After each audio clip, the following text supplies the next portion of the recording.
Hello, McGrawsville. Hey, it's Gary Beebe here, and I'm just hoping to offer a couple words of encouragement to you during this very unusual time that we're in right now. And one of the things that I'd like to share with you is comes from Mark chapter 8. And in Mark chapter 8, Jesus feeds the 4,000 with just a few loaves and a few fish.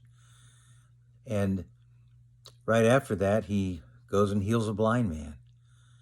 And shortly after that, they go into the village with his disciples, and he turns to them and says, "Who do the people say that I am?" And they say, "Well, some say that you're Elijah or one of the prophets."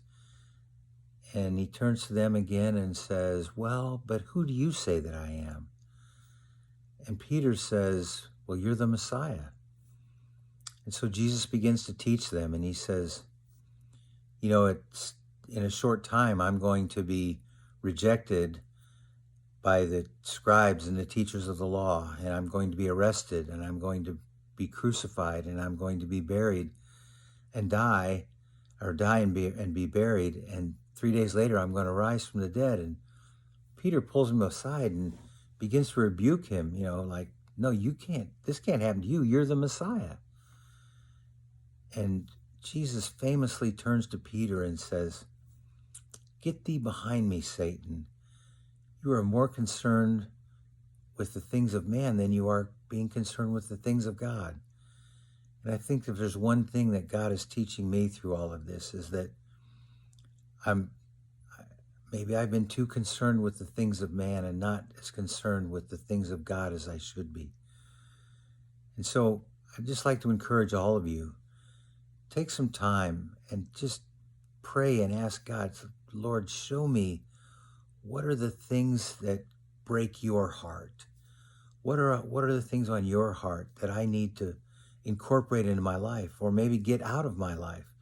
Think of the idols that have fallen due to this pandemic, whether it be sports or rock stars or Hollywood stars or singers or whoever. So anyway, as I think about the things that I have learned, and God was teaching me this before the pandemic, is that, Gary, you've got to learn to love those that are hard to love. In John, I can't remember the chapter right now, but Jesus says to his disciples, there's one way that they're all going to know that you're my followers, and that's if you love one another. So learn to love one another. Practice loving those that are hard to love. Practice being around and learning patience, being around those that are hard to be around. So let me sign off and just say, God bless. Looking forward to being with all of you again. And take care. We'll be smart about it when we gather for the first time this coming Sunday, hopefully. And wash your hands. Take care of each other. God bless.